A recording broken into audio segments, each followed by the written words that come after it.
Today's episode of the Punk Rock Horror Podcast is brought to you by Snubbed Records. Hey ghouls, gals, creeps, and mutants, Matt here. Real quick before we jump into today's episode, I want to talk to you about our latest sponsor, Snubbed Records. Snubbed Records is a record company that not only signs some amazing punk rock bands, but also makes some delicious coffee. With such bands under their name, though, is such as the Queers Independence, Statues on Fire, and even Savage Remains and the Sick Boys, they have been making their name themselves from having so much amazing bands and also, again, having amazing coffee. So what they're doing right now to try and help everyone during the stay-at-home quarantine crisis is giving all of you amazing listeners the chance to go and listen to some amazing albums for free. That is right, for free, that you might not get anywhere else at all. So the way to do this is super simple. You just go over to snubbedrecords.com, take your mouse, click on Fuck COVID-19. That's right, Fuck COVID-19. At the top of the page, pick an album from that drop-down menu, and you will be able to listen to it in its entirety for free. Also, to help anyone out, and this is also why we really are happy to partner with them, they are right now giving the opportunity to have anyone reach out to them via email, and we'll send you a free bag of coffee. That is right. All you have to do is send an email to rs@snubbedrecords.com, and you will get your own free bag of 8-ounce coffee. This coffee is their pumpkin roast. It is the Snubbed Records Pumpkin Patch. That is right, Pumpkin Patch for totally free. They believe that everyone should have access to a cup of coffee and access to great music, and that is why they're doing this right now. And so all these links will be below, but again, if you want to listen to some music right now, go over to snubbedrecords.com, click on Fuck COVID-19 at the top of the page, and start streaming your favorite album right now. And if you want your own coffee, send an email to rs@snubbedrecords.com. We will have those links in episode notes below. Thank you again, and let's jump into this episode.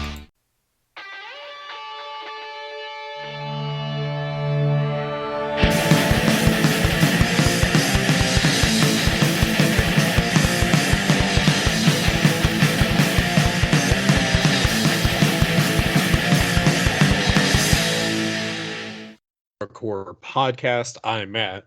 I'm Cody. And today we're here to remind you to support those artists that are entertaining you and helping you stay sane right now. Whether it's a person that you love to watch who draws amazing work, or maybe someone who makes amazing songs that you can just groove to and mean something to you. Or maybe there's an author that you love. If they have stuff that's available for purchase that you can afford, please do that. That helps them out immensely right now with whatever they're struggling with too on their end. So that's just what we're going to remind you of today, is just really support those artists. They need love too. Okay. They need love. Crazy time, they need love too, because I'm sure all those drummers are starting to annoy their family because we're drumming on literally everything. Everything. It's not pots and pans, it's tables. If it's not tables, it's fingers on tables. It's fingers on tables. Like, we find ways. And then you're like, oh God, my shins are hurting because you keep kicking them in the shins. And they're like, I gotta get my double pedal in, man. And then there's that one dude. There's that one dude who has that take your own drumming pad anywhere, who's just like instead of like keeping it in his room, he takes it anywhere because it's portable. Pretty much. Just like, I just gotta keep my repetition going, gotta keep my rhythm up, I can't lose that rhythm. I gotta keep it up. Can't do it. You gotta stay on it. I ain't no scrub. Hey, does this sound like Painkiller to you? Yeah. It sounds like you're beating on a little rubber mat, sir. Right. But like imagine there's like the other drums and I got my snares and stuff. Like, would that sound like Painkiller? You can hear that double pedal, right? Imagine I'm hitting the double pedal. Just this part. Like, does it sound like pain? Does it? You know what, man? You don't even know music, bro. You don't even know music. You bet you don't even know what Painkiller is. Freebird all the time, aren't you? Yo, dude, I bet you think Travis Barker's the best drummer in the world. Bet you've never even heard. Bet you've never even heard of Joey Jordison, have you? I bet you're just like, oh yeah, all the small things. Great drumming song. Oh yeah, real great. Oh, he was in Transplants. No. Oh, that's cool. Oh, have you heard of another great drummer? Maybe by the name of Dave Grohl. He was a No, great I thought you were drummer. one He of was those in people Nirvana, that's just bro. like, oh yeah, he only sings. Fucking poser. Bro, bro, I hate bro, this ha- one. bro. Have you even listened to the drumming in Dream Theater? Like, have you even tried? Oh my god. Fucking bro, I bet you listen to all that metalcore shit, and there you go. That's basically almost every metal forum. Pretty much. Pretty much. There's Like, oh, you always think Metallica is like the greatest band ever? And then there's that one guy that will pop up. Metallica is the fucking greatest band ever. And the other person goes, you know what? Fuck you, Dave Mustaine, but Megadeth, man. Then it just turns into this craziness, and then one person just goes, but can we all agree that Ozzy Osbourne is great? And everybody's like, well, yeah, but still go fuck yourself. that's the Skinnerd fan.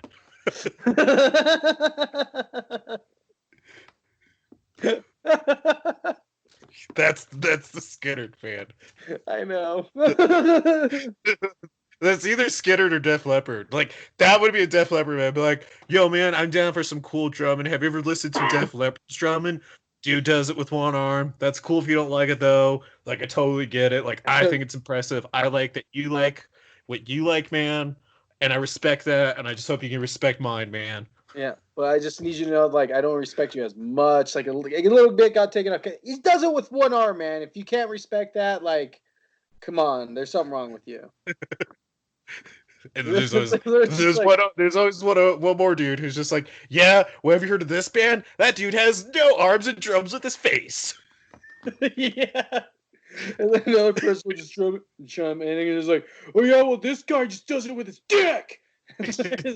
And it just like has like a YouTube video like of them drumming off the dude just like slamming his head into the drums, and there's a dude, and the dude just the other guy just like is holding like his hips and just like doing the like wildest movements with his hips, but like not moving his torso at all. And it's just his dick hitting on all the drums. Like, who does it better? Who does it better? Crew, God, I need to go the to crew, like I need to the go to creative a crew, museum. the Cleanup crew comes to pick it up. There's like a whole like freaking like cart full of broken drums, and some of them are all really sticky for no reason. Oh my god, man. That went off the rails fast. That Yeah, got weird. yeah, dude, just a little bit. I really need to go to a museum that's not an Animal Crossing. Like, I really want to go back. There's only so many places you can visit in Animal Crossing before you've seen it all. Pretty much. Like, oh my god. Yeah, that's right, everybody. Keep playing your Animal Crossing. Suffer. I am gonna keep playing it too. That's the problem. Quick Like, shout out. I need to bring some dread into my world on my video games. So I got the Sinking City, and I'm really excited to play it. Just anything. Anything Anything. besides having to pay that son of a bitch.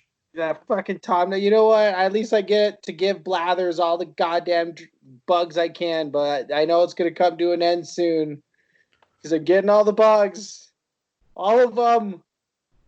Fucking little bitch. I never understood Son of Sam, but after dealing with Nuke for so long, I kind of get it. I kind of get it. I kind of get it. Tom Nook, Blathers. Like, you know what? I kind of get it. Blathers' sister is fine. She's cool. She's She not gave a me terrible. recipe for a magic wand, so when I could stargaze, I could catch stars. Yeah. I'm really kind of wondering like why all those like brands like Old Spice and whatnot don't reach out to us to like advertise their product. You know, We'll go on like talk about stars and shit. Yeah, you can catch the stars if you fucking put Old Spice on. Fucking smell good. How about that? That's all you gotta do. Just fucking you stink, put it on, you're done. Aside from the animal testing, if you didn't do that, but if you also included like stars in your fragrance, maybe I'd buy it. Maybe. That's fair enough. Like flat out, if Nintendo came out with like a Kirby Star Rider fragrance, I'd wear that shit. I'd just be like I would have to like call it something else to like see if like that trick works. Oh, they would just come out with deodorant and call it Breath of the Wild, and everybody would eat the shit out of it. Or you could not restock it fast enough. It'd be worse than the toilet paper crisis. Right? Like they have games for like themes for like every part of the season. Like when summer comes around, Mario's Sunshine. Yeah, it's fucking springtime is Breath of the Wild. Fall's coming, and then year 2, spring's coming around. Animal Crossing's New Horizons, because spring is all new. And then come on, Princess Peach, like easy fragrance to make, super simple, sells itself. Yeah, shampoo or lotion even. Princess Daisy is the knockoff brand. Hey, do you want to target the furry community? Star Fox's Sweat. Oh my god. Yeah, you just sell like the entire. I guess it would be Sweat, but it would be Scent. Sweat. Yeah, Star Fox's Scent. Star Scent. Star Scent, i.e. in the cockpit. There you go, Old Spice. That's the name of your next fragrance. You owe me money. Oh my god. I'm a great lawyer in my mind. You're like, I just won that court case. Bam, money. Slayed all those lawyers. They got nothing. It's gonna work out like any TV episode. Something's gonna save me at the last minute. It's just gonna be like one like guy, that really creepy dude that comes in and like talks to the other lawyer, and he like has to talk to the main guy from Old Spice, and he's like, well, because of this last minute information, he's right. You owe him money. Like, you better settle before this ends. It would have to even be a more bonkers twist than that. Like, it would have to be something to the effect of just like, see, this would be the case. They wouldn't have to owe Mr. McCord money if they ever existed. And like pulls out like proof that Old Spice never existed. It was the whole Mandela effect. It was perpetuated by the government, and that's how we got COVID. What the shit? That's right. It's all because of Old Spice. You've been sitting by yourself for a little too much, haven't you? Man, the problem with Warriors of Orochi 3 and 4 and this Orochi game is that when you get so sucked into them, you like hours will fucking go by and you don't even notice it, man. There's so much stuff to do in that game. Like, you want to know why I'm not going to pick up Animal Crossing? Because I have too many other commitments in other games, okay? Fair enough. I'm not ready to set up an island for a bunch of ungrateful bitches. They really are a bunch of... you know what? My rooster's been pretty... He's been pretty grateful. I have a robotic rooster on my island who's really into fitness. And every other day he likes to give me new DIY stuff, so... I have one grateful person. Okay, so at least him. Yep. Everyone else can go fuck themselves. Real quick. All right. Anyways, let's jump into horror. Let's jump into some horror. We got some listener participation corner as well today. Before we jump into that, real quick, I want to give a shout out to everyone that came and hang out on our first go at streaming. That's right, we kind of did like a hush hush surprise. We are now streaming to help everyone who's quarantined. Right now, we're on a schedule of Mondays, Wednesdays, and Thursdays. Mondays at 3:30 to 5:30 Mountain Standard Time, and then same for Wednesday and then Thursday as well. So if you want to come hang out with us, that link will be in below. The chat room is open for you guys to come hang out. We're going to be playing games. We're going to make it possible for listeners to come and hang out with us as well and play games with us. We're setting that up still right now because we're still really new to the whole streaming aspect of it all. We're just kind of figuring that out. Keep in mind, due to this, we're kind of putting a little bit some of the work behind on our YouTube, a little bit on the back burner, only on the sense that until this quarantine lifts, then we'll shift priorities kind of that way. But that being said, please come check out the twitch.tv/PRHP gaming. Again, that'll be in the links below. And yeah, we'll be streaming Mondays, Wednesdays, and Thursdays. Sorry, I just like wrote that down and I looked at the note really quick. I'm like, oh crap, I gotta mention that. Yeah, you're good, man. So yeah, so I guess we'll do the articles first and then listener participation. Yeah. Yeah. Cool. So definitely some cool stuff today, and some definitely controversial. I don't know how we feel about it, kind of stuff. Oh my God, are you talking about Resi?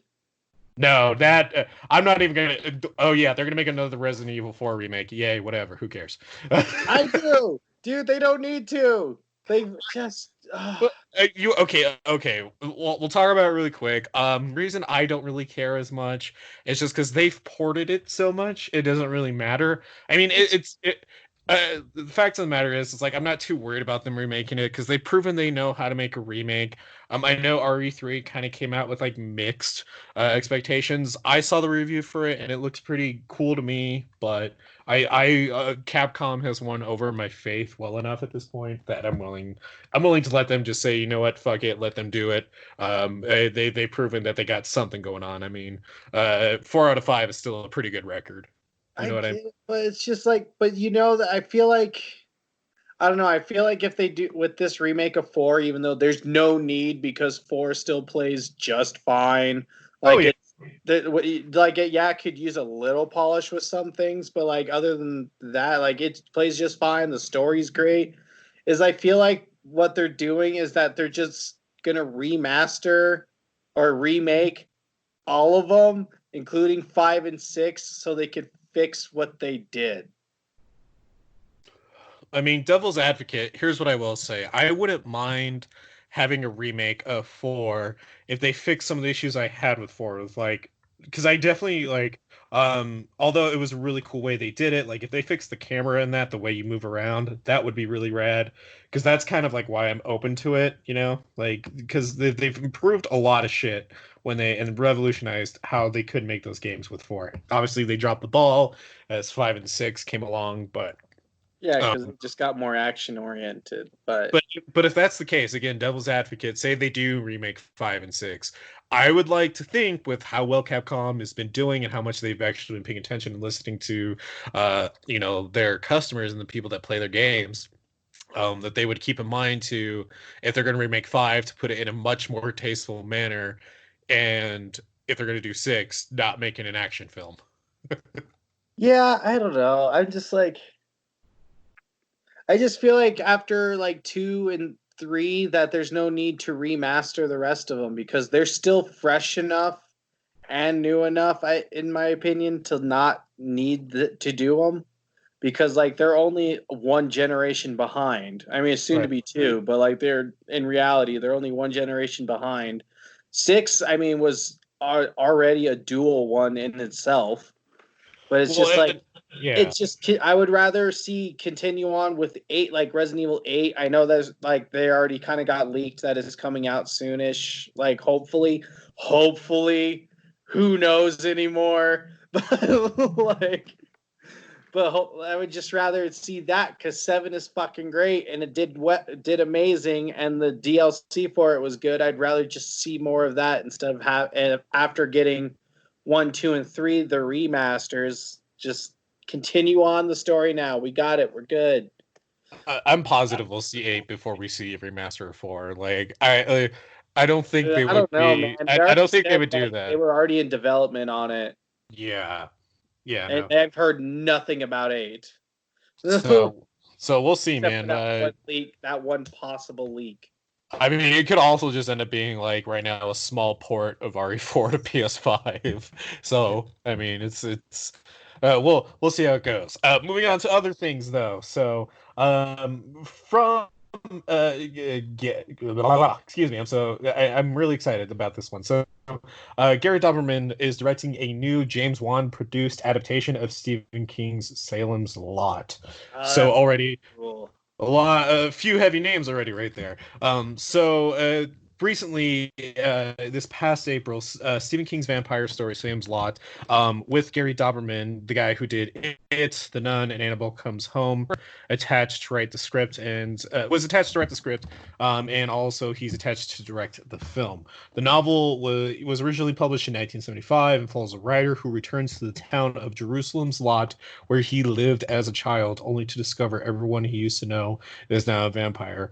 As quoted on BloodyDisgusting.com in an interview with quoting slash film last year, Doberman teased a scary new take on the material. I did have a unique way into it, but again, I think the book in itself is unique, Doberman told the site. I haven't seen a scary vampire movie in a long, long time, and I'd really love to tackle that. It's one of my favorite books. It's one of my favorite Stephen King books. We felt it should have the cinematic treatment the way it gave it. It was a miniseries as well. So with that in mind, he had experience of bringing that to the big screen was such a joy, and he was so happy that we will have they'll be able to do it for Salem's Lot. And fresh off the Texas Chainsaw Massacre, Tobe Hooper also directed the very first adaptation of Salem's Lot back in 1979. So there was a miniseries that followed that in 2004, but so this is definitely this is a little mixed for me. I'm like just putting my own little thing about it because I absolutely hated The Nun. I thought it was just the worst, just absolute drag. Annabelle Comes Home, I thought was all right. I didn't think it was. I don't think it was as great as they were wanting it to be at all. Yeah, I agree with you there. Just mostly because, well, for me with Annabelle Comes Home, it was just it hit a little bit too hokey. Like, you know what I mean? Yeah, definitely. I feel like they should have steered a little bit away from that, but I enjoyed it. Like, I definitely feel like it was probably one of the better ones off of the Conjuring spin-offs. Yeah, like it was like, and then we've kind of already professed our love for it. Yeah. So I always have mixed feelings about this director because of those like three films. Because like Annabelle Comes Home hasn't done enough to prove to me that he can make a good horror, where he did really good with. Like I was thoroughly impressed. So like that's why I'm a little more open to this and kind of a little more excited about it. Because I'm like, okay, well he kind of won me back. Because he's shown with it that he's growing a lot better with writing and directing, or not writing, with directing the horror films that he's attached to. So you can tell that he's improving, and I give him kind of a little more nod just because like the CG in it was definitely heavy. And the fact that he even was able to work with that still, I enjoyed it. I mean, I know that Bundy scene, was it, it's not Bundy. Bunyan. Bunyan, thank you. Scene is definitely the most criticized part, but yeah, I don't know. I enjoyed that scene. I thought it was kind of cool. Yeah, I thought it was cool. Like I knew it was CG. I mean, the whole CG argument always kind of makes me a little annoyed because I get it. It's like good CG has to be so good that it looks like it's a practical effect, but at the same time, if you know you're going into a movie that has CG, then you still know it's CG. Like so. I don't know. That's a whole different thing entirely. Before we go any more forward, though, we do want to pay our respects to another legend in horror that has sadly passed away. Recently, the Japanese filmmaker Nobuhiko Obayashi has been known to all horror fans as director of 1977's Hasu, passed away at the age of 82. He was battling lung cancer for the past several years. His feature-length debut as a director, was produced by a Japanese company, was the Hasu, also known as House. Toho. He worked with that company and to produce that film. That was his debut film, and it got a lot of attention, especially in a lot of underground scenes, and especially people who are really big fans of the Japanese horror. Toho approached Obayashi with the suggestion to make a film like Jaws, influenced by ideas from his daughter. Shigumi Obayashi developed ideas for a script that was written by Chiho Katsura. And it's just another sad thing to lose another horror icon. Obayashi also directed nearly 50 feature films throughout his career, including The Visitor, In the Eye, Take Me Away, The Little Girl Who Conquered Time, The Deserted City, Lonely Heart, The Drifting Classroom, The Descartes, Turning Point, I Want to Hear the Wind Song, The Last Show, The Reason, 7 Weeks, and most recently Labyrinth of Cinema. So from us here at Punk Rock Horror Podcast, we send our respects to his family and friends, and it's another sad loss of a horror. Yeah. So, Yeah. moving on to other news. Hold on. Go So ahead. I just kind of want to go back to the Salem Lot thing real fast. So like I'm really stoked about that too. And one thing that I'm really hoping is if that does really well, because I loved Salem's Lot, like, and the remake. Is that I hope they'll actually do a remake of Storm of the Century also, because that was so fucking good. That scared the shit out of me when I was a kid. And I kind of want to see like a more updated version of that one. You never know, man, at this pace. Yeah. So, yeah. So, going on to other news in horror, David Bruckner is open to the puzzle box and remake of Hellraiser. So, Bloody Disgusting actually was the one that reported on this one, so I definitely recommend that you check it out. Brad Miska reported on it, so shout out to him and the folks at Bloody Disgusting. Again, please, connect with us. So, Bloody Disgusting can confirm that there is breaking news that the filmmaking team behind Sundance Film Festival, the sensation, the Night House, are reuniting to tackle Spyglass Media's reimagining of 1980s horror classic Hellraiser. Now, we kind of touched on this a few months back, and it didn't really have much follow up until now. But David Bruckner, who directed Night House and The Ritual, both fantastic movies, as well as sections of Bloody Disgusting's own horror anthologies, VHS and Southbound, also fantastic movies, will helm the feature, which will have a screenplay by Ben Collins and Luke Piotrowski. Collins and Piotrowski were behind the VHS spin-off Siren, as well as the phenomenal coming-of-age thriller Super Dark Times. The duo also scripted The Sisters of Samhain, Bloody, and Fangoria's forthcoming collaboration to be directed by Siren's Greg Bishop. And David Goyer, one of the producers of Night House, is also writing the story, producing via Phantom 4 banner alongside Kevin Levine. So it's not much else known is besides that right now. So there's like some really good names that I feel more confident taking on a reimagining and a remake of a classic series with this, Yeah. So I mean, knowing that this is the same dude that did Night House, The Ritual, and even some segments of VHS and Southbound. How do you feel about it? I'm excited about it. Honestly, I think I have that. Same with you. I have more faith in this with these guys. Sorry, Bruckner. You still got to prove a little bit more. Just a bit. Just a bit. You're on the right. There. You're on the right track. You showed progress with it. You just got to keep moving forward. Yeah. And so this is really exciting. This is going to be some great news. I'm really excited to end on. So I'm hyping up a little bit more because of that.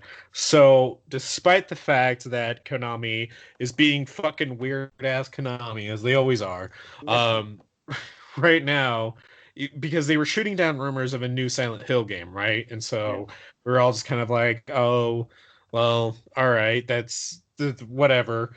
I guess that's expected. And then, then there was that teaser of, the Japanese manga artist, Seihiro Maru, who is talking, about that there is actually going to be another Silent Hill entry, right? But it won't focus on the same monsters. So there's this back and forth going on and forth.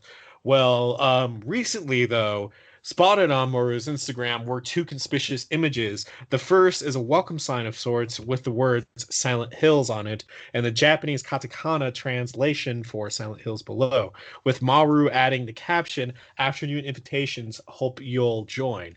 The second image is taken outside of the entrance of Konami's Tokyo headquarters. Now, to be fair, it's easy to jump to conclusions over this. Also, just to keep in mind, if this indeed, is what we're all hoping for, it wouldn't be the first time any horror creator or illustrator was involved. But it wouldn't be the first time, especially that this famous horror illustrator was involved with Silent Hills. Junji Ito was originally involved with the original Guillermo del Toro and Hideo Kojima project, and we'll never know how that went, and it's probably best to move on.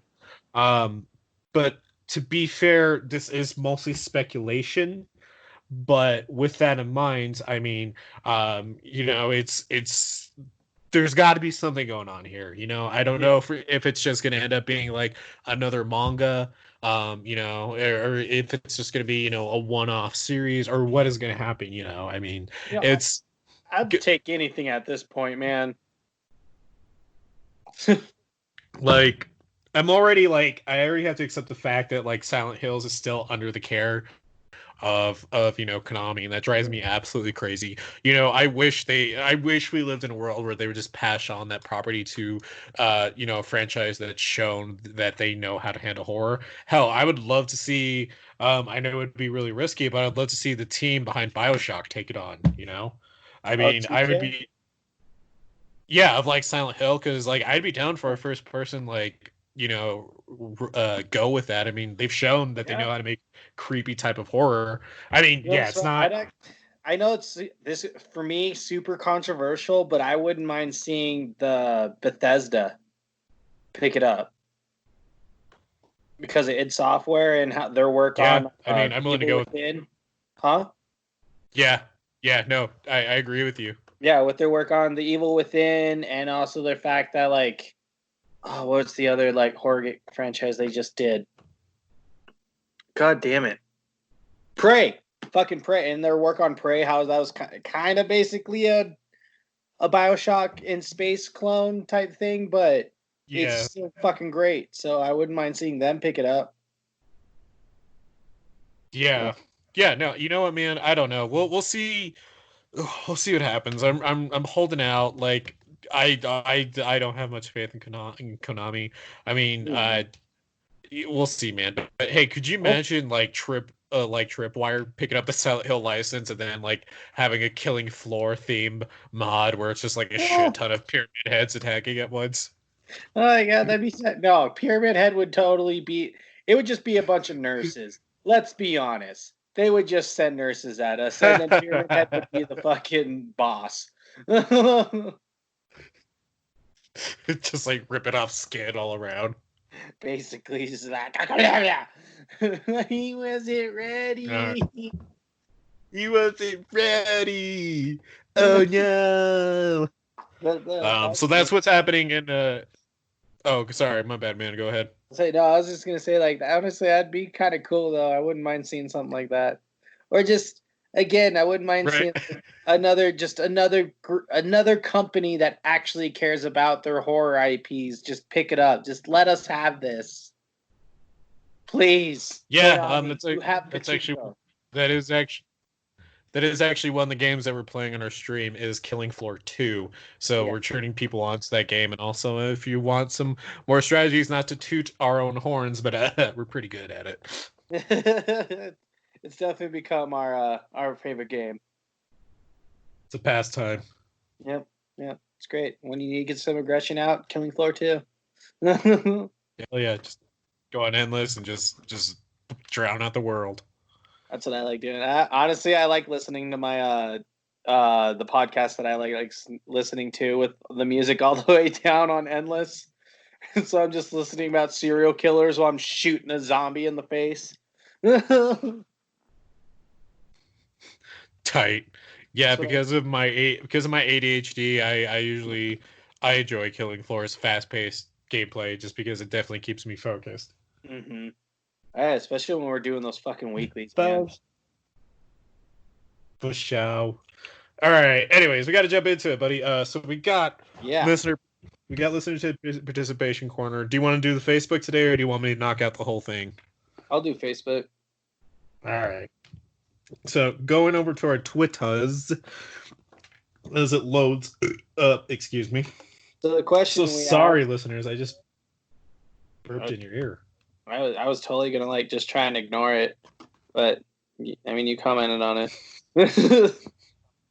Jumping into listener participation corner now. So to kind of knock it all out, we have a decent amount of comments, but I'm just going to go ahead and get through them real fast here. So from our listener participation corner, we asked all of you this weekend for an Easter special episode. We are talking about things that come back to life. More specifically, zombies. Could you see that? Could you see that we hinted at a Jesus joke there? But yeah.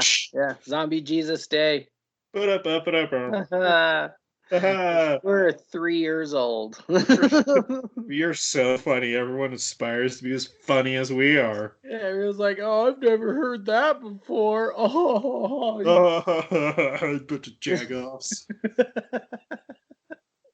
So we want to know, what is your favorite zombie movie and why? So first and foremost from our Facebook, Leonardo commented, "Bro, Return of the Living Dead is easily the best zombie movie ever. Tarman, the music, the government conspiracy. It even has a cameo from Disgusting Fish that hates chocolate. What's not to love? I hate chocolate."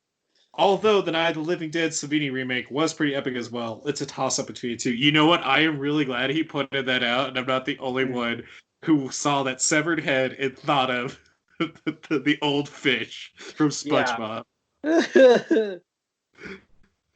I'm glad I'm not the only one now. Yep, same here. From Zach, I still relish in Romero's Night of the Living Dead for its eternally provoking imagery and thematic prowess. And you will never see a more bizarre and frightening zombie image than in the black and white photography outside the house when the dead feast on the flesh. It still gives me a chill. I agree. Dun, dun, dun. Over on our Twitter from Mo Energy Podcast at Mo Energy Podcast. Zombieland, most relatable and doesn't take itself too seriously. From our very own Anna, Zombieland will always be my favorite. Been watching it ever since it came out. Plus, I love the second one. Also, Warm Bodies is a guilty pleasure movie of mine. Gotta say, it's definitely one of mine too. I oddly enjoy Warm Bodies for how cheesy it is. So from It's all right. Don't you even fucking start. No, you know what? It's all right. But I'm just gonna sip my really tea mad over and here. get stirred about it. Yeah, Sorry for having an opinion on a podcast I host with you. Yeah, that's all about our opinions about movies.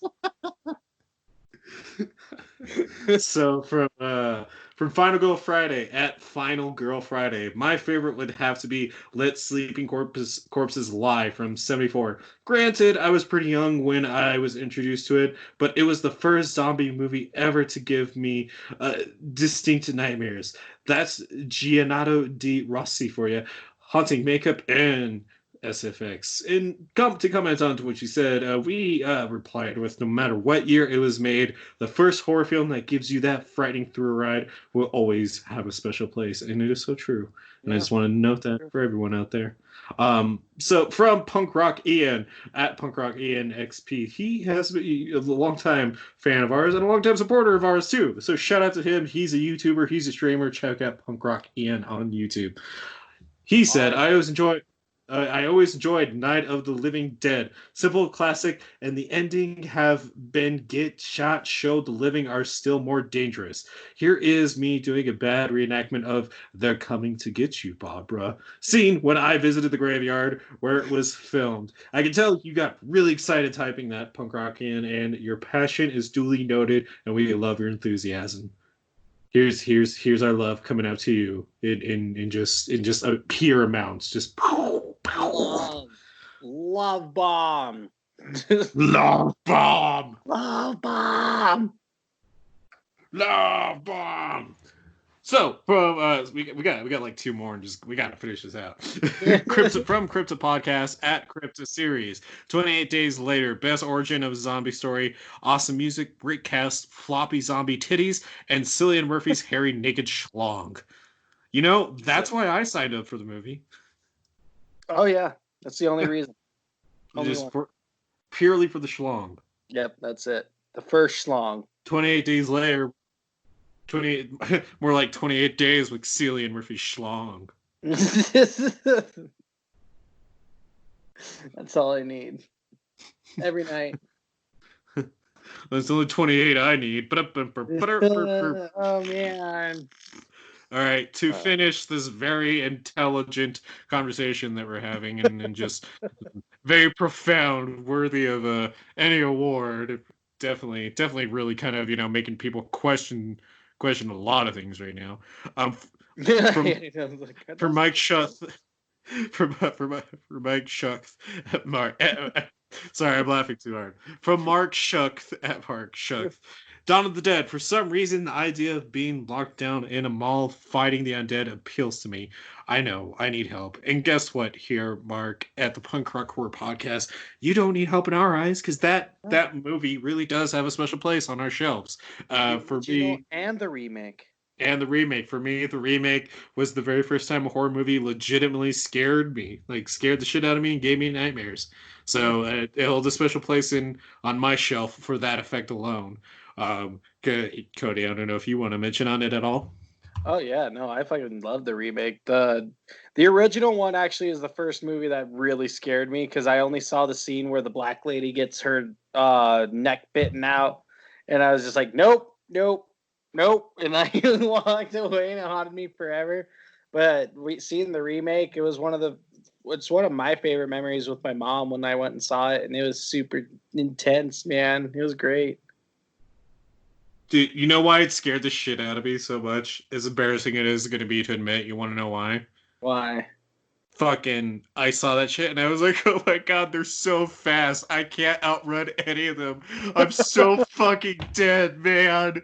I'm so fucking dead. Like, I got so into my head during that movie. Like, any scene where there's a brutal death, I'm like, that's fucking probably me.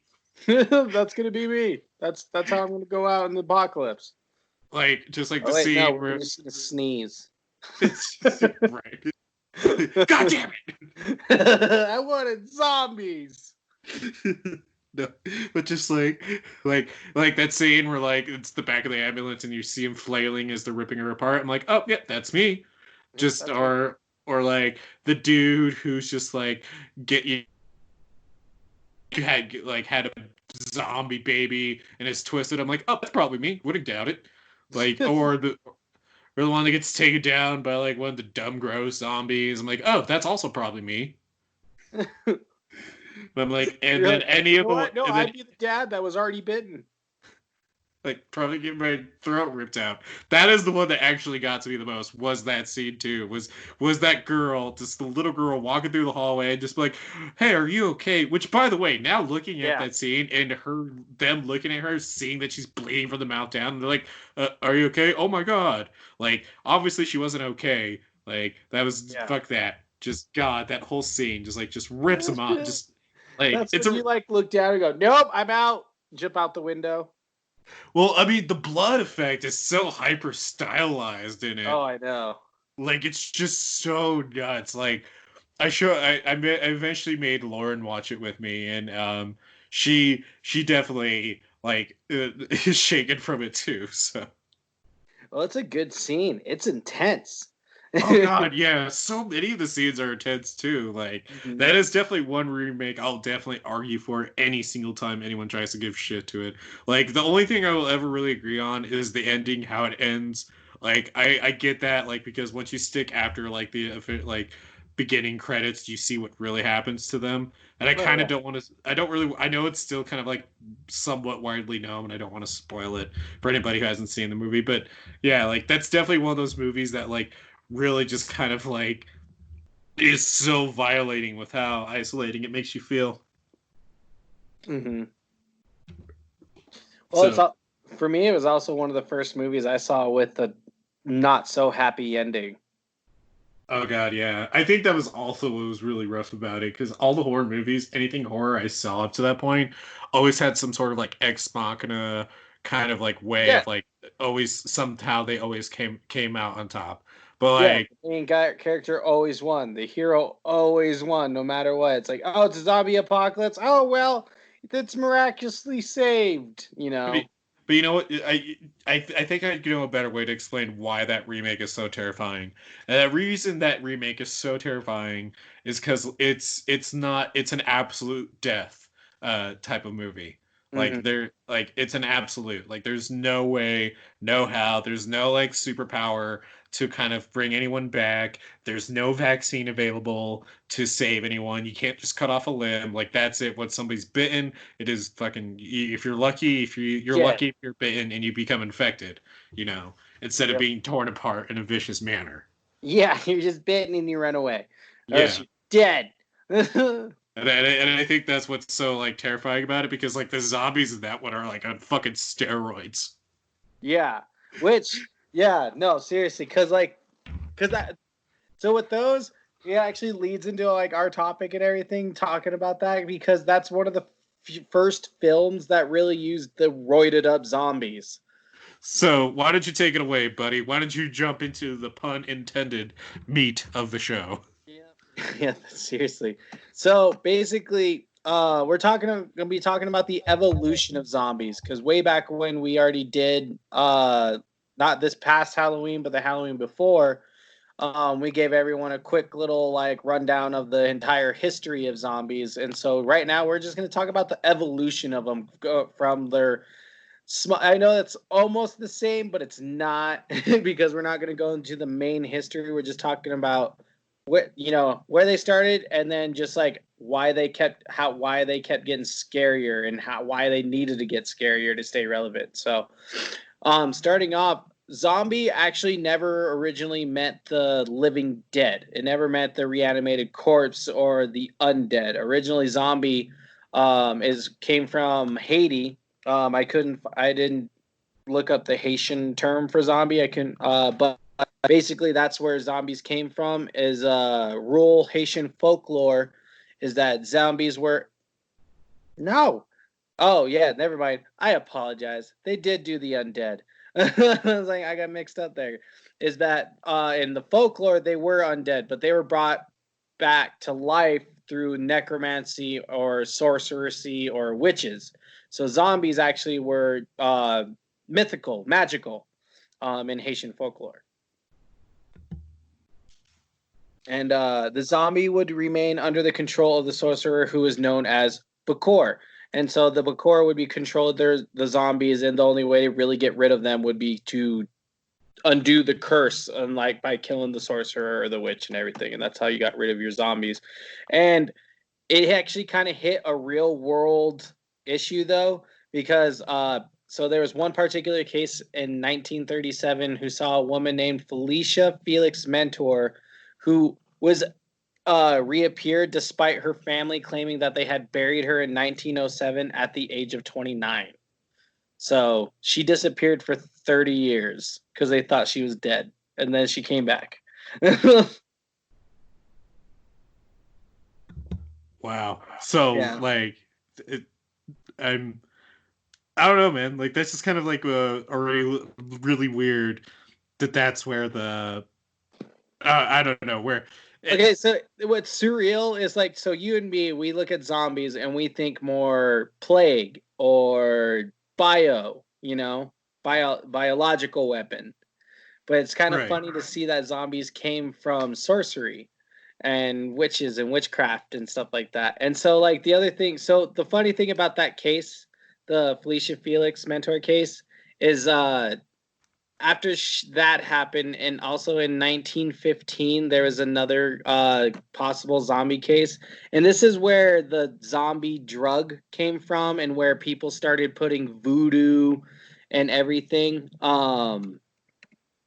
There it is. Yeah, 1915. Where is you? There it is. Clairvius narcissi. So they claim that they were actually given a psychoactive substance, which is from this plant and from pufferfish venom, which it turned them super susceptible to just like talk and like influence. That was the word that was said. So like someone like would blow this in their face and go do this for me. And there's a bunch of cases coming out like talking about people getting like these letters, and then they would like inhale this powder and get a phone call saying, "Tell me your bank account," and the people would tell their bank account and stuff. So that's kind of where the zombie drug came from and why they thought it was voodoo, and where all the voodoo influence came from. You know, man, like hearing that, just like it's just so apparent, like how on point the movie Serpent in the Rainbow is. Like, because like Yeah. so like the reason I say that is, so if you look at, so like on the outside, Serpent in the Rainbow like looks like, even if reading the premise, sounds like such a weird alien premise, because we're so used to, like what you said, like the viral type of zombie. Like that one, like looking at it, seems like even more made up than how zombies, already are made up, you Yeah. know?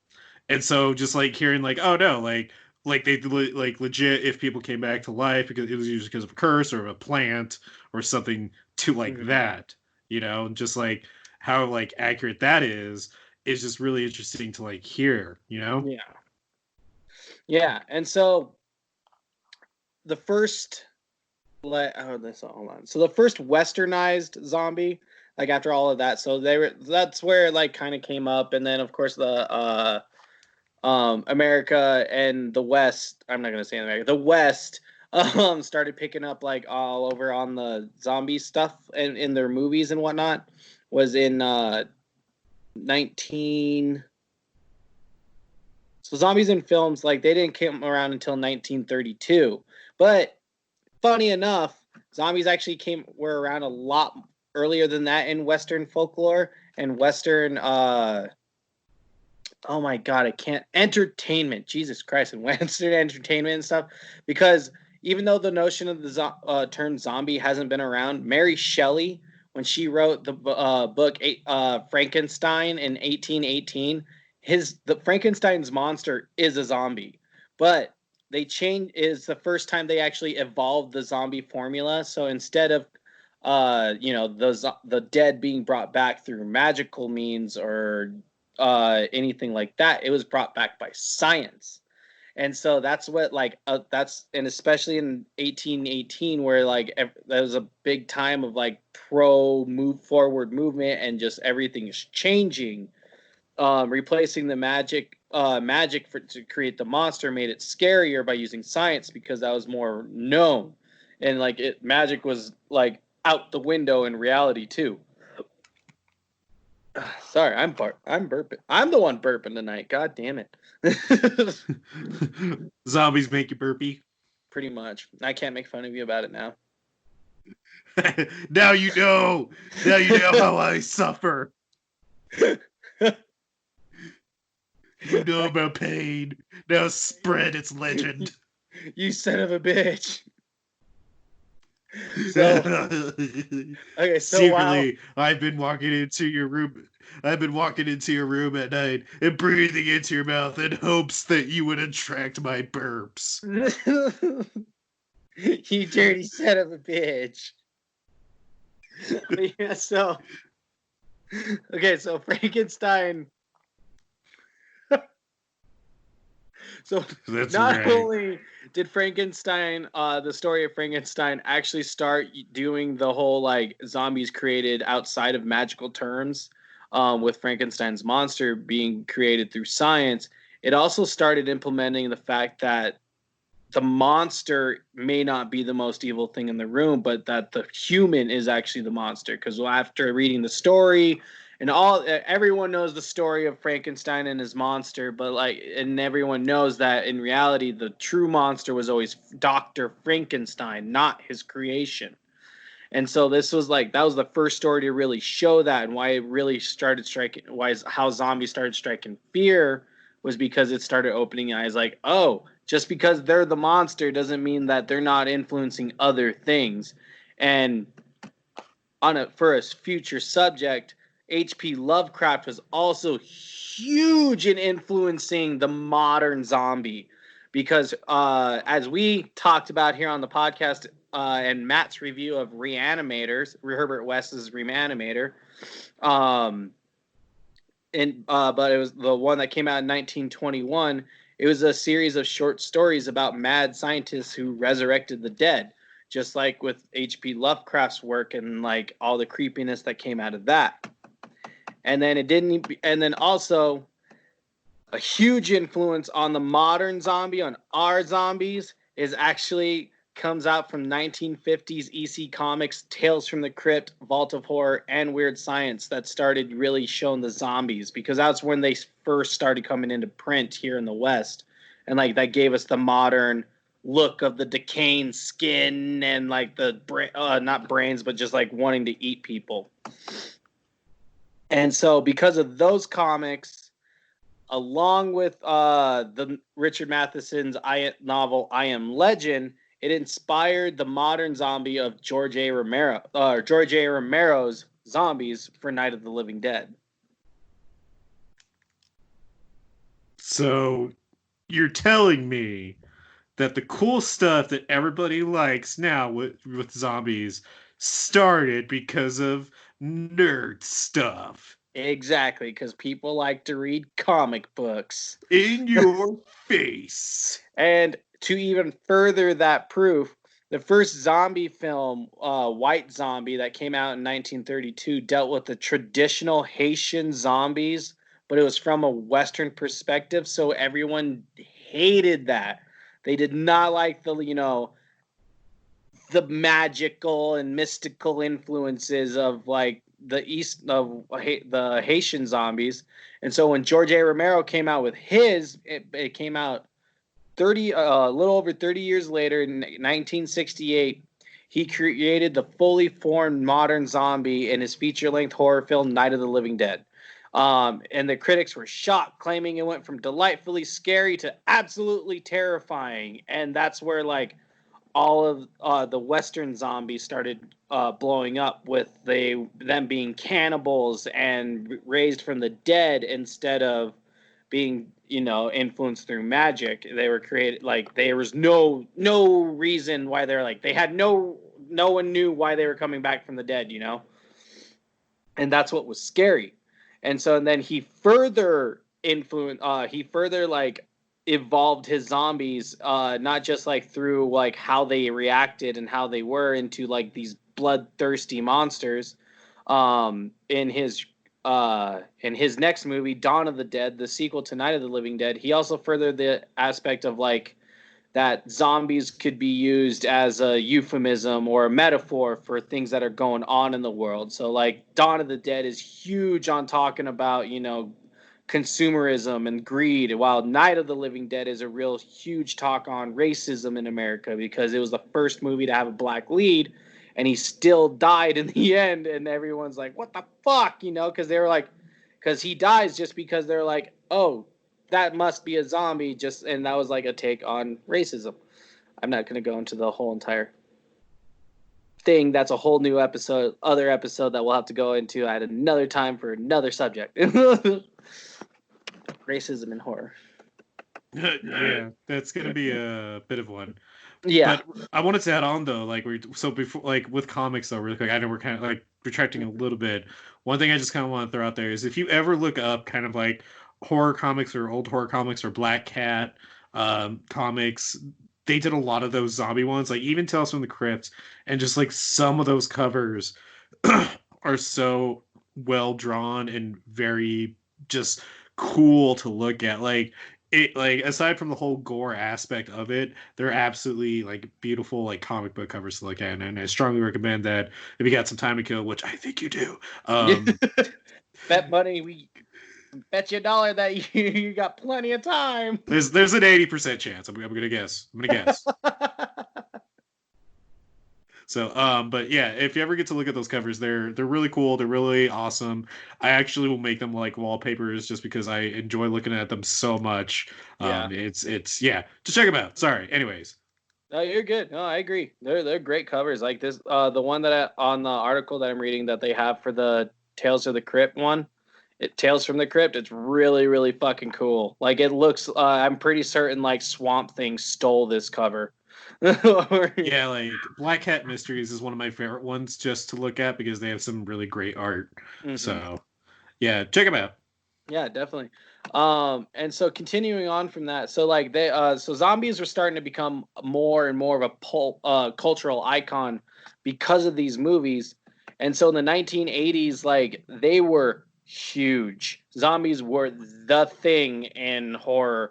So much so that Michael Jackson's 1983 hit video for Thriller included zombies, including him becoming a zombie. And so, after so long with zombies. I mean, because people nowadays, like, we all are having zombie fatigue with things, and we're like, you need to recreate the zombie to like make them scary. So that's what the zombie films and everything started running into during the 90s and everything, especially because like during the 90s there was a lot more. That's when like slashers was still pretty in the thing. The teen slasher films and everything were like big, so that like zombies were kind of dying off.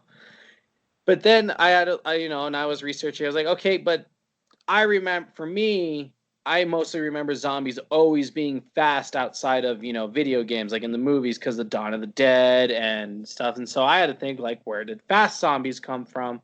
And I was like, oh, the first fast zombie is actually in Night of the Living Dead. It's the very first zombie you see when he's stumbling around and like reaching out for him, because there was no like precedent on what a zombie was yet. And so I had to look up running zombies. I was like, when did running zombies actually come into pop culture and everything? And so the credit goes to Danny Boyle's 2002 film 28 Days Later, but but nerds are the real ones, because the true running zombie actually was introduced in the 1996 arcade cabinet light shooting game that we all love, House of the Dead.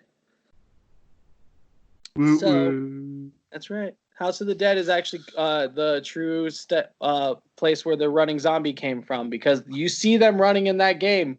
They're running at you, and that came out in 1996, while 28 Days Later came out in 2002.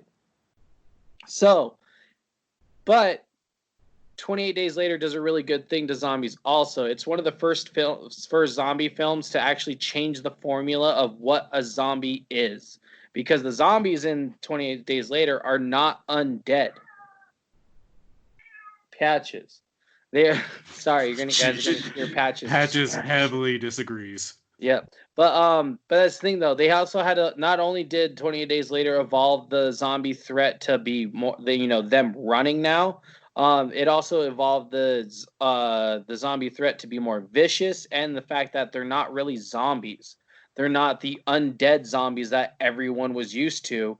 These zombies were just rage-filled human beings that got tainted. Like, it was just a type of pandemic, and it was also one of the few times, like, first times they started using like more of a bio weapon type style. Like, I know in Night of the Living Dead there was all the radioactivity, and or not Night of the Return of the Dead. Yeah. Yeah, the Return of the Living Dead movies.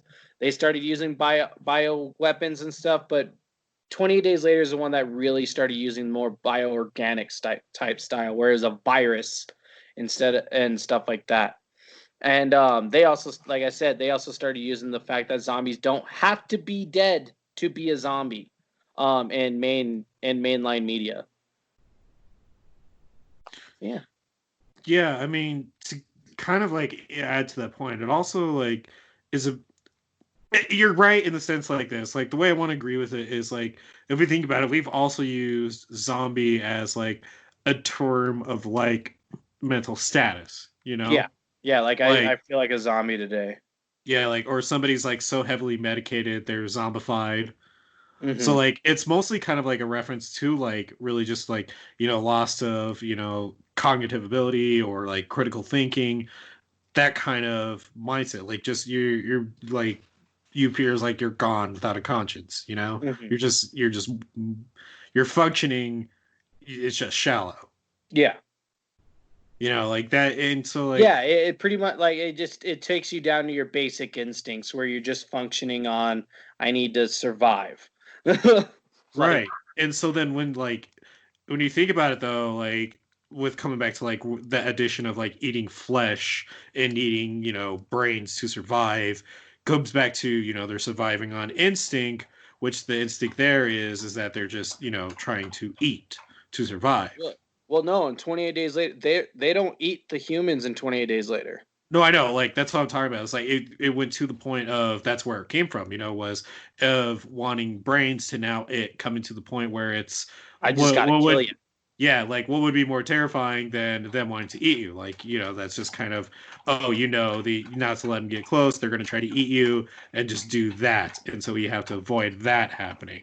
But Yeah. then it's like when it's full on rage running at you, want to beat your face in Mm-hmm. until it's the Dead. hamburger meat Until you're dead.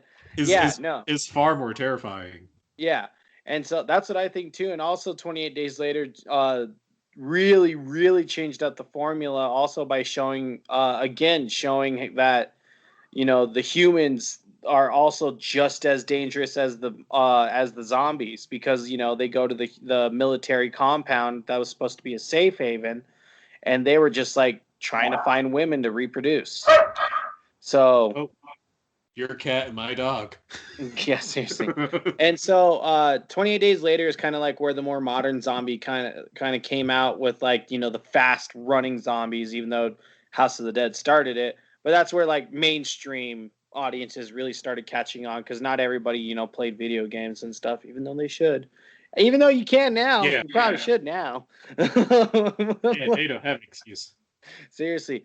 But then and so, like, but then when that kind of got tired out, everybody, and there's always the zombie purists that say we want the slow walkers coming back. Of course, AMC's The Walking Dead smashed it on TV, even though it came from comic books again. Comic books have been producing the zombies, so start reading comic books, people. Support the comic book industry. I need my other outlet. I don't want it to go away.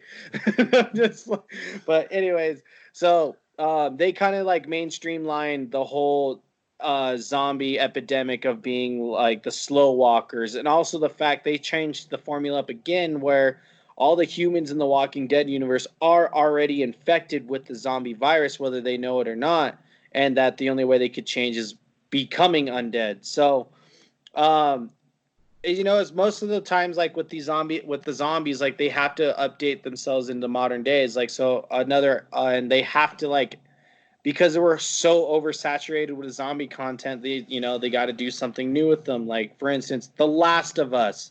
It's a fungus that's literally exists today that does it, and so they changed it up to where instead of this fungus that does it to ants and bees, it does it to humans and turns them all rabid and into the zombies to try and spread itself. That's also more terrifying, because that can be more realistic. Because, like, I think that's why the zombies had to evolve. Like, they had to become more real, like try and like embed itself in reality, where instead of like the mystical side it was back in where it started off in Haiti. So, like, more modern zombies are like that are more celebrated are like the head crab zombies in Half-Life. They're actual human beings, but they're only like they're acting the way they are because they're possessed by this head crab on their head, but they're still alive and you call them zombies. So I think like that's the evolution of the zombie, is just becoming more modern and trying to figure out a new way to make them scary.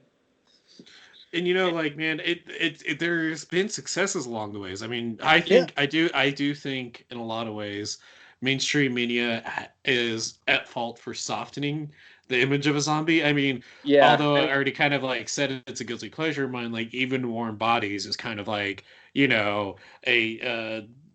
kind of guilty of this too, with making it, romance. And not saying that's like never been a thing before, because obviously there has been that, type of movie before where human has connected with the zombie. Again, coming back to, the Return of the Living Dead, Night of the Living Dead series, Day of the Dead, where, they have a zombie captured and, they learn it has human emotions and they connect with it. So again, well, it was on a romantic level. I forget which one, like part 2 or part 3 of Return of the Living Dead, where the girlfriend gets infected, but she still has enough to process she's still a human.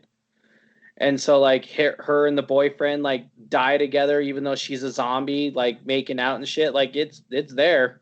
Well, and to kind of, like, start to kind of, like, wrap it up a little bit, like, it also kind of like Walking Dead is also kind of hurting zombies in a way, in a sense that it's the reason the series is great is that it's telling this the age old message of even what Frankenstein told of man is the real monster, you know? Yeah, But when you have that as a constant theme throughout multiple seasons, and that's not ever changing, you're now introducing that element so much to people that the zombies that are in that series, which should be the most terrifying selling point, are have now just become flesh-eating obstacles. yeah, they're You just know, props now. yeah, and that's the problem. It took away the fear factor from zombies, and in some ways, like that's cool. But again, with how long The Walking Dead draws that out, Yeah, it's insane. Well, I don't want to say it's insane. That makes it a little more extreme than what it is, but it does ruin it, a little bit. It does kind of dry it out. And it I know softens. now, and I guess like in this new season, they're doing things where like zombies are being more conscious or whatever or something. I don't know. I've kind of fallen off the bandwagon. I'm not gonna lie to you. I Um, stopped watching after Glenn died. yeah. Spoiler And it alert, I wasn't even guess. because of that. It was just like I was just so tired of the quality. I was just like of the You juggling know, of the quality. I think it was I Hate Everything or Diesel Patches. One of them made this really good point about The Walking Dead, like what happened with the characters. They would introduce a character that has, a really good, they write a good character that gets you to care about them really quick in a very fast way, and you do invest in them, and then they'll kill them off out of nowhere. Just, to keep Oh you, yeah, that just way they could keep the older characters still in it. Well, and just to keep you entertained, like they did that with like the nurse after they got to, that one Oh compound. yeah, the vet nurse. Yeah, the vet who didn't want to become a nurse because she's a vet, so on and so forth. And she like actually became a badass, and you started liking her. And then there, The lesbian.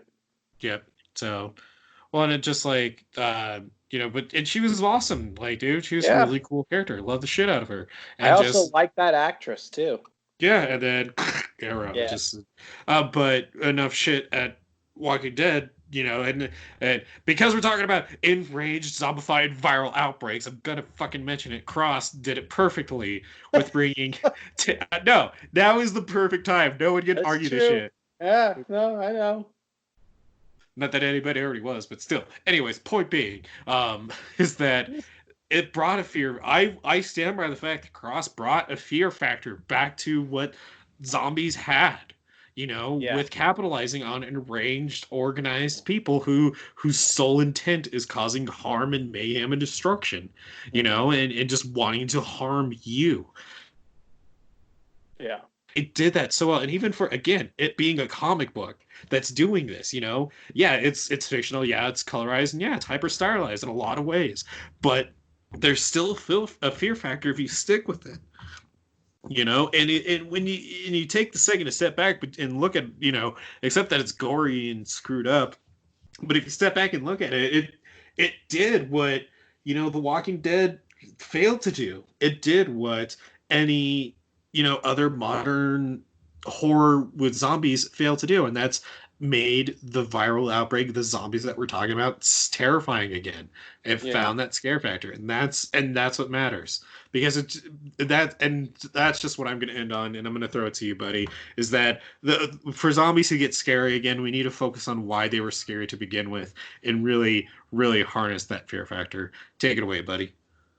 For me, I think it's just to make zombies scary again. It's just like to update it more just for modern times again. Because, like like I was saying with Dawn of the Dead, what made those zombies really scary is that it was a talk on, America's consumerism and greed, and then 28 days later, modernized it even more with it just being an angry virus. It was just a viral thing that turned you so mad you went insane and tried to like murder people.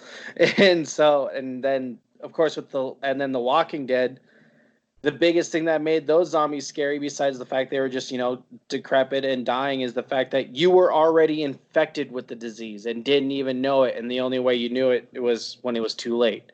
So I think like that's what to me has to happen with zombies, is that they need to be more realistic to be more scary. So they just need to like evolve again into something more modernized. Because yeah, I agree with you. When the problem with other problem with The Walking Dead is that it focused more on the human element of the zombie apocalypse, where the humans were the bad guys, and like I feel like that's just going to be the same issue with The Last of Us Part 2, is the fact that we're going to focus on the humans are the villains instead of the clickers and the zombies through that. And and I already can tell just from the gameplay, like trailers and stuff, like that's going to be the main focus. So like, I feel like we just need something that's going to turn zombies again to more the focal point. Like they're not the scary point anymore. Like Days Gone tried, but again, what everyone wanted to talk about was the fact that you could just use the zombies as a prop to get through a wave of people. So I'm hoping that we're going to get a good scary zombie game again with like the new Resident Evil game or something, and hopefully it brings back the terrifying zombies. Yeah. Needless to say, there is still a love of zombies here at the Parkour Podcast, and we'd love to believe that there's also love for zombies, and we're waiting for that rightful return with creations like Resident. Go ahead. I want to say sorry because I know the modern take was that all the movies tried to fucking do goddamn Call of Duty zombies with Patient Zero and Overlord trying to do the World War II zombie aspect, where oh my god, the Nazis turned this person into a fucking unbeatable undead machine, but we're gonna get past it anyways. I was like, no, don't do COD Zombies the movie. That's why it's a video game, because it's a fucking video game. We don't need that. Nobody's asking for that. No. So I just figure it out. Figure it out. Well, with that being said, it has been another successful episode of the Parkour Podcast. A little bit of a long one too, but hey, it's figured that it'd be a cool one to actually dive more into zombies and actually do what we say we do and return to its subject to actually talk about it. So yeah, we definitely now can say we've gone full in depth to it. I don't know if we'll ever go back into it again. I don't even know why I'm making that statement. More importantly, we're going to. Probably more than likely. More importantly, we hope you have learned something, loyal listener. We hope you have increased your horror knowledge and now can impress the people around you. Or maybe even just keep it to yourself and stay humble. However you are, we hope you are safe. We hope you are healthy. If you want to keep up with everything we're doing, please like us and follow us on Facebook. Search us up, Parkour Horror Podcast, or on our Twitter at officialprhp, or on Instagram, Punk Rock Horror Podcast, #PRHP Podcast. If you want to show your support for the show in a financial way, please consider going over to our Patreon, patreon.com/punk podcast. Sign up for some great rewards, and you will get some fantastic rewards. That is right. We're looking at it as a way of you signing up to help a show, and you get those great rewards because, well, that's really what Patreon is you're throwing $2, maybe $4, maybe even $6 to a show you enjoy, and you get discounts on merch. You get access to content before anyone else. You get access to special events before anyone else. It's a really cool thing, and the best way to find out about it is to go over there and subscribe to it. But if you'd rather just do a one-time buy, we also would highly appreciate you checking out our merch store, teespring.com/punkhorrorpodcast or punkrockhorrorstore.com. Please check this out. Last but not least, don't forget we are streaming right now. We're doing this for the time that we are quarantined. We don't know how we're going to do this afterwards, but right now we're just going to wait to cross that bridge when it comes to that time. But if you'd like to hang out with us while we stream, play some video games with us, and maybe if you got Killing Floor 2, maybe you got Battlefront 2, maybe even got Mortal Kombat 11, we'd love to play with you. We'll let you know when we do those events as well. We will keep you updated on that schedule. Thank you again, ghouls, gals, creeps, and mutants, for hanging out with us as we talk about horror with you. With that being said, we'll talk about it with you next time. Bye. Bye.